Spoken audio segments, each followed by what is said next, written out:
Hi, I'm Himanshu. I'm a fourth year student in the University of British Columbia, majoring in computer science, and I'm part of the language server for Eclipse Jakarta team.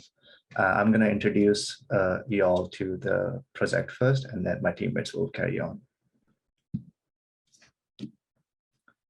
So what is Jakarta EE? It's basically a language server protocol. This is our website.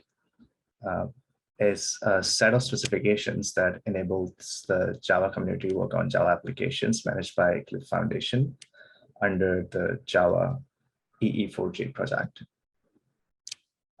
More background about language servers. So what is a language server protocol? It defines the protocol used between the editor or an IDE and a language server that provides language features such as autocomplete, go-to definition, final references, error diagnostics, or any other useful features. Yeah. What's a language server client? So that consumes the language server. Normally, it is already built into the IDE.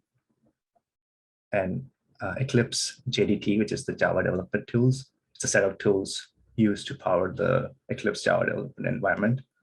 So why the Eclipse JDT? Because why reinvent the wheel when you can just realign it?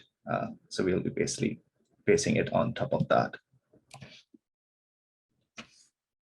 Yeah, so basically the problem statement with the language server protocol for Jakarta is essentially just to provide a more feature-rich feature that address as many problems that might occur when developers make their code, so that we can offer like code completion, code action, and those diagnostics just to improve the whole coding practices and prevent any like easily preventable runtime errors.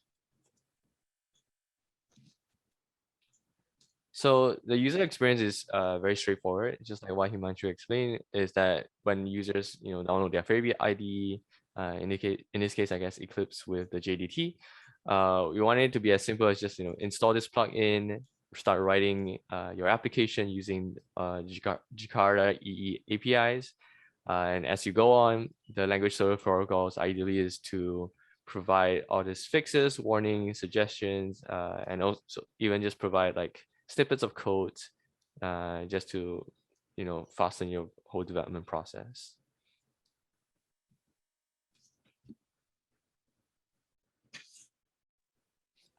Just go one slide back. Sorry, I think you missed.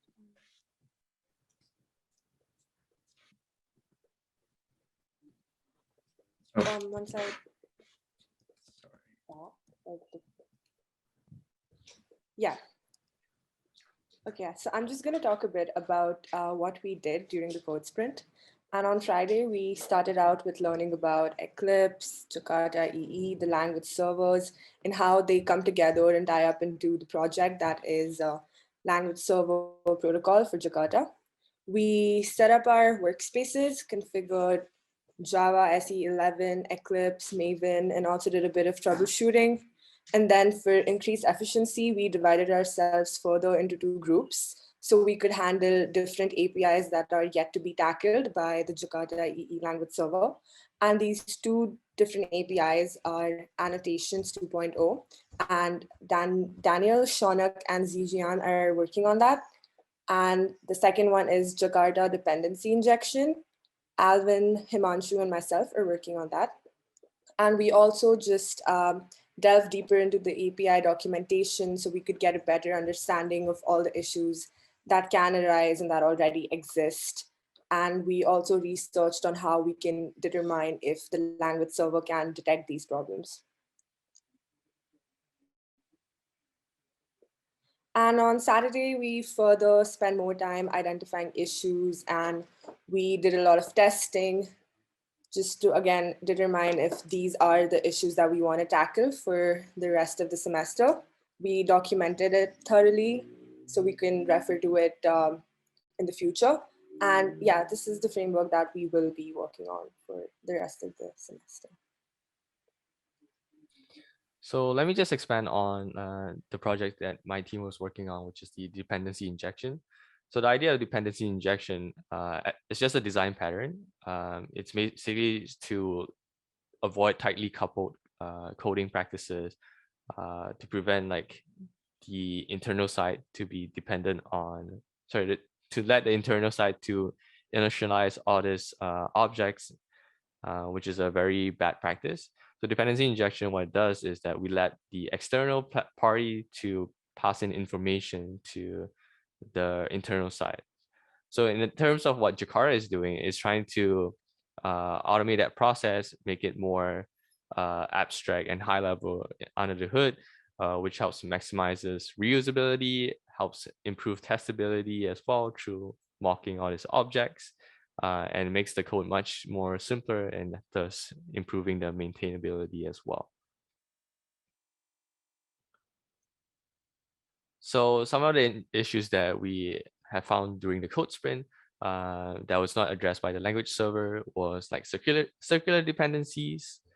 As you can see in the code, this is a very straightforward idea where one class is sort of just depending on each other. They're injecting, waiting for like objects to be injected by each other, which is not possible.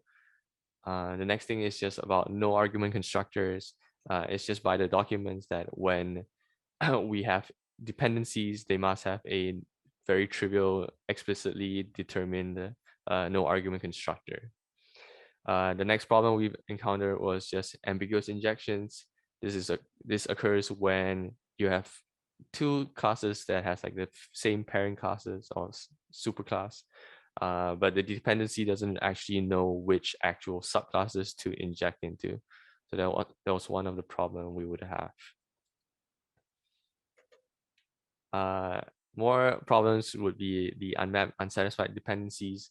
This is very straightforward. It's when you declare you need an object injected, but then the language server, sorry, not language server, the compiler can't find the specific class that you're looking for, so it can't inject anything and thus throw an error.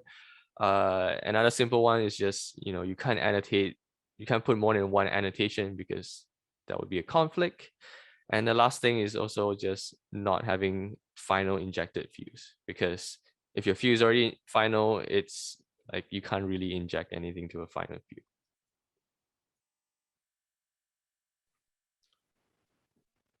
So yeah, I'm Shanak. I'm part of one of the sub teams in this team working on annotations. Can everyone hear me? Okay. So yeah, some of the annotations we worked on I've just listed out there, and basically we are following the spec that was given regarding these annotations, and we're just writing the code that'll either implement restrictions on how these annotations can be used according to the spec. Like, for example, with the resource annotation, if you're passing it a date element, it has to follow the ISO 8601 standard. So just getting into the spec and figuring out what the rules for each annotation implies and implementing that accordingly. Could you go to the next slide?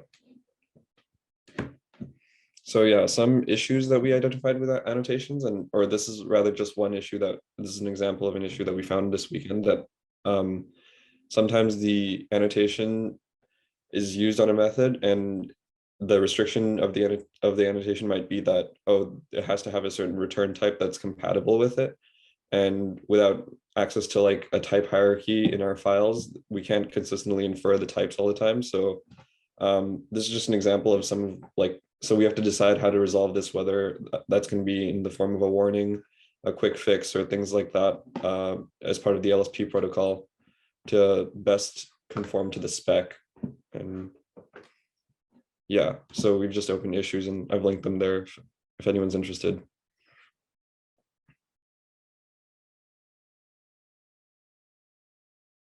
Okay. For the rest of the semester, we'll be continue working on the annotations and dependencies, and part of that will be having more APIs like managed beans and JSON processing.